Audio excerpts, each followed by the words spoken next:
Welcome to The Frequency. It's Tuesday, November 4th. I'm Mary Engish. Just a quick note, you may have heard about some changes going on here at The Frequency. Just know that we'll still be delivering a weekly dose of local news headlines from Vermont Public's newsroom, plus other news and information that touches on Vermont history and science, music, the arts, and community events. We hope you'll stick around and let us know what you'd like to hear in The Frequency. You can email us at thefrequency@vermontpublic.org. It's election day for some cities and states. There's a big mayoral race in New York City. There's governor's races in New Jersey and Virginia. And closer to home, towns across Vermont have scheduled special bond votes for Election Day as they continue to rebuild from the past few years of devastating flooding. Towns like Cabot and Barrie and Heinsberg, they're all asking their voters to support projects to make their communities more flood resilient.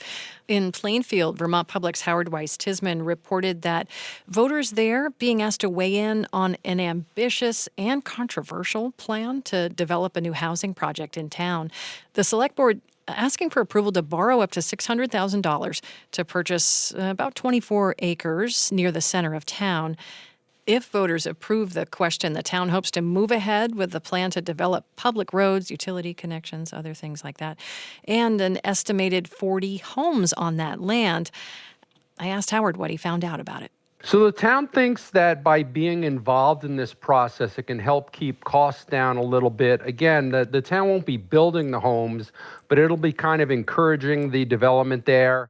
The Berlin Select Board is also seeking approval of an almost $1.8 million bond that'll help pay for a four-season recreation center there. Also, Brighton is holding a vote on a $9.6 million bond to pay for upgrades to its wastewater system. And meanwhile, voters in Montreal held an election over the weekend. They've chosen a new mayor. Montreal Gazette reporting that Zoraya Martinez-Ferrada has been elected mayor of Canada's second largest city, with 92% of polling stations accounted for there. Martinez-Ferrada is a trilingual former Liberal MP whose family fled to Canada from Chile during the Pinochet dictatorship. In other top news, open enrollment is underway. And if you get your health insurance through Vermont Health Connect, that's the state's Affordable Care Act exchange, there are some things you should know. Folks who use it are generally used to their plans auto-renewing, but some state health advocates, they're saying, maybe don't do that this year. Lola DeFore spoke with some of them, and she's here with some key takeaways from her reporting. Hi, Lola.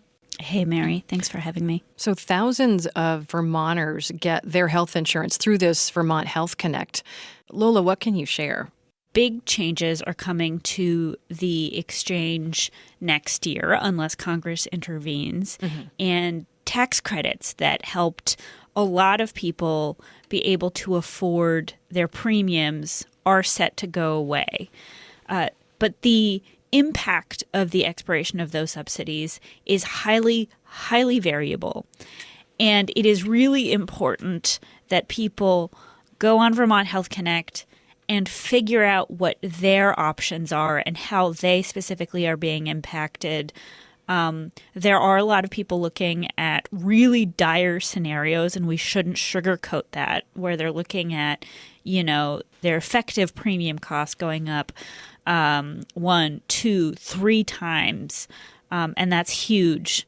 But some people are looking at much more moderate impacts, and it's really important that people figure out what this looks like for them, that they not necessarily despair in advance and just assume that there's nothing available for them, and also that they don't kind of sleepwalk accidentally by auto-enrolling into a plan that they cannot afford.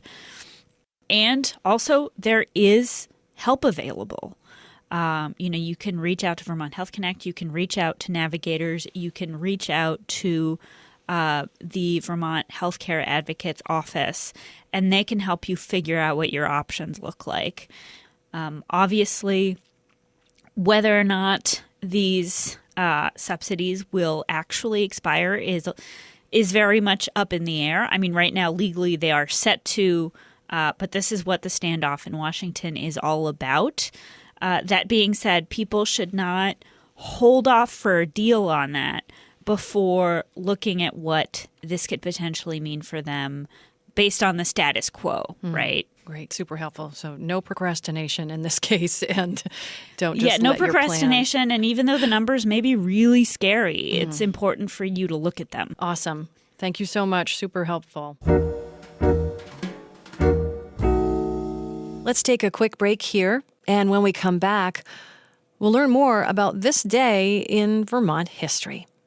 Thanks for listening to The Frequency, where support comes from 802 Spirits. When you shop at one of the 80-plus independently owned 802 Spirits stores across Vermont, you're supporting local Vermont communities. Learn more about how 802 Spirits contributes to the spirit of Vermont and the Vermont General Fund at 802spirits.com. And Springfield Cadillac GMC in Springfield, Vermont, offering a wide range of pre-owned electric vehicles starting at under $20,000. View all EV inventory at springfieldgmc.com. On this day in Vermont history in 1927, the state experienced the worst flood in its history. Over 9 inches of rain fell in 2 days, causing rivers, fields, and roads to flood. We are 2 years out, and in some communities just 1 year out from some other historic flooding in Vermont. Vermont Public's newsroom has extensive coverage of the ongoing rebuilding process that continues in many towns across our state. Find our coverage at vermontpublic.org. And best-selling mystery writer Louise Penny has a new book called The Black Wolf. It's the 20th book in her Chief Inspector Gamache novels. The series is set in the fictional border town of Three Pines, Quebec.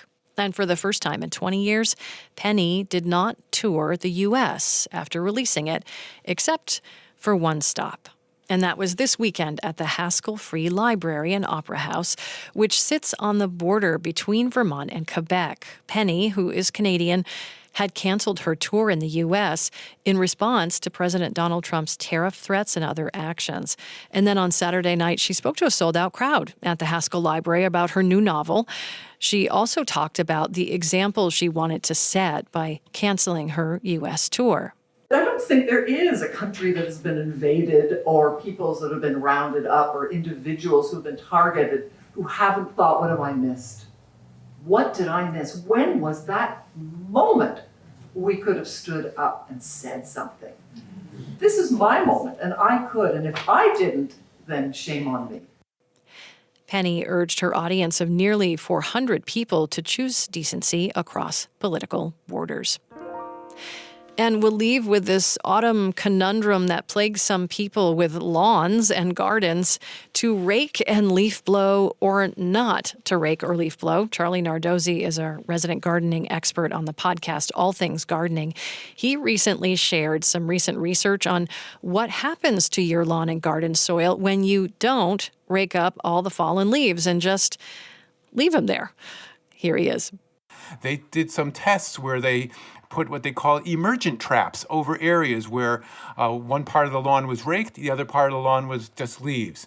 And they did that in high and low maintenance areas. And what they found is in the areas where they left the leaves, they had 40% more butterfly and moth larvae and adults emerging in the spring. They had 56% more spiders and 24% more beetles. And what it indicates is that there's a lot of biological life that's underneath that leaves, and they're using those leaves as an overwintering site.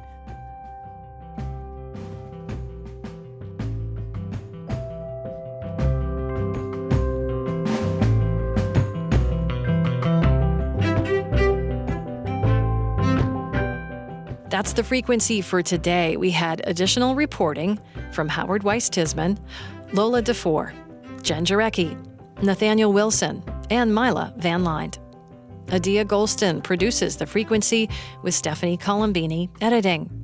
Drop us a line at thefrequency@vermontpublic.org and let us know what you'd like to hear in this daily news podcast. More tomorrow. Talk with you then. Sources and methods, the crown jewels of the intelligence community. Shorthand for how do we know what's real? Who told us?